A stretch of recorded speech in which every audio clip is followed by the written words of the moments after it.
আমাৰ সভাপতি প্ৰমুখী মহোদয়সকল, সোণাৰী অঞ্চলৰ টিংখং অঞ্চলৰ এগৰাকী স্বনামধন্য ব্যক্তি ৰাজীৱ দে।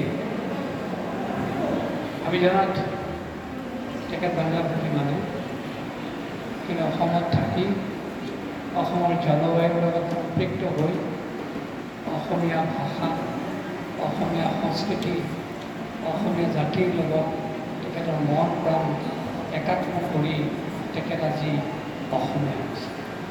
আৰু সেয়ে আমি এনে এগৰাকী ব্যক্তিক আজি আমাৰ মাজত পাই কিতাপটো আনিছোঁ।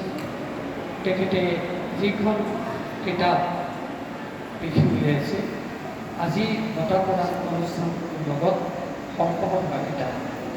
কিতাপখনৰ নাম সংস্কাৰবান মাতৃৰ আদৰ্শ সন্তান।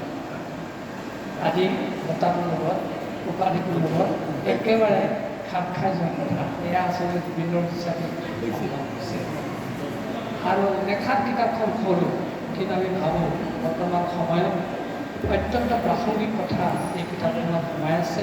আৰু মাতৃজাতিয়ে যদি এই কথাখিনি আয়ত্ব কৰে, তেতিয়াহ'লে নিশ্চয় সমাজখনত বহুত ধৰণৰ প্ৰভাৱ পৰিব। আমি সূচীপত্ৰত থকা কিতাপখনৰ কেইটামান কথা জনাবলৈ বিচাৰিছোঁ।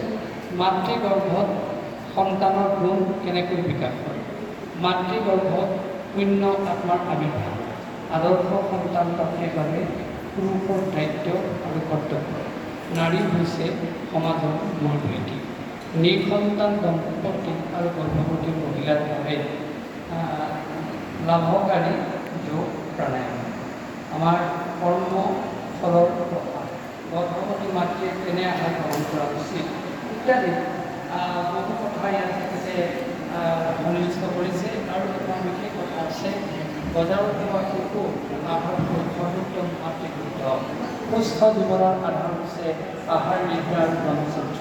গৰ্ভৱতী অৱস্থাত স্বাস্থ্যকৰ কৰিব লাগে। এগৰাকী গৰ্ভৱতী মাতৃয়ে কেনে কৰ্ম কৰা উচিত, মাতৃয়ে শিশু স্তনপান কৰাওঁতে ল'বলগীয়া সাৱধানতা, সমাজত বেয়া স্বভাৱৰ সন্তান জন্ম হোৱাৰ কাৰণসমূহ, সন্তানক কেনেকৈ সংস্কাৰ দিব, তিনিটা ঋণৰ পৰা মুক্ত হোৱাৰ উপায়, এইখিনিয়ে হৈছে কিতাপখনৰ মূল উপজীব্য। আমি আশা কৰিছোঁ, আকৌ কৈছোঁ, দেখাত কৰোঁ, কিন্তু এই ধৰণৰ কথাখিনি আমাৰ বৰ্তমান সাম্প্ৰতিক সময়ত বহুত প্ৰভাৱ পেলাব। আইসকলে কিতাপখন পঢ়িব আৰু যুৱক যুৱতীসকলে পঢ়িব।